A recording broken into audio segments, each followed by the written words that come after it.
ఉద్యమం నడిచేటప్పుడు ప్రతిరోజు ఒక కారు తిరగాలంటే ఎంత ఖర్చు వస్తుంది? దానికి అంత ఎవరు పెట్టిరు?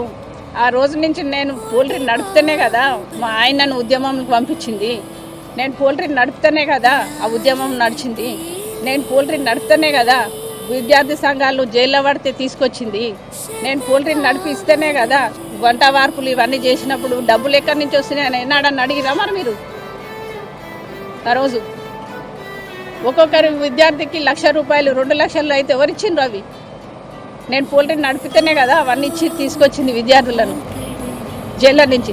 ఒక్కొక్కరు పాపం జైల్లో ఉన్నప్పుడు సరిగ్గా ఫుడ్ లేదని అంటే జైళ్ళ నుంచి తీసుకొని వచ్చినాక మా ఇంట్లో నేను వంట చేసి పెట్టి వాళ్ళకు మొత్తం ఒక రోజంతా ఉంచుకున్న తర్వాతనే వాళ్ళు మంచిగా అయిన తర్వాత మళ్ళీ మా కార్లో తీసుకుపోయి దించొచ్చేది. ఎందుకంటే వేరే కార్లో పోతే అటు దిగగానే మళ్ళీ ఇంకో కేసు పెడుతుంది. అంటే గట్లాంటి చేసినటువంటి మేము ఉద్యమం కోసం అంత కష్టపడి ఎన్ని రోజులు ఏడ్చినాయి.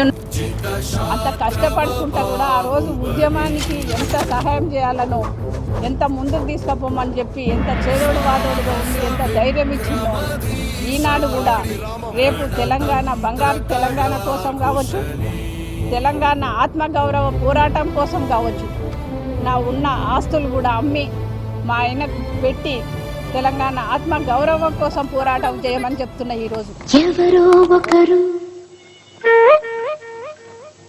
ఎప్పుడో అప్పుడు, ఎవరో ఒకరు ఎప్పుడో అప్పుడు నడవరా ముందుగా అటో ఇటో ఎటో వైపు,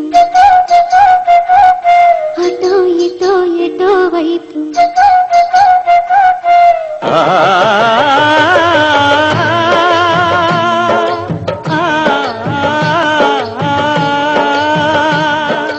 మొదటివాడు ఎప్పుడు ఒక్కడే మరి,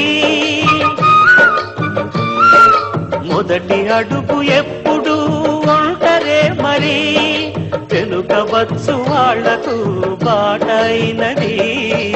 ఎవరో ఒకరు ఎప్పుడో అప్పుడు నడవరా ముందుగా అటో ఇటో ఎటో వైపు, అటో ఇటో ఎటో వైపు.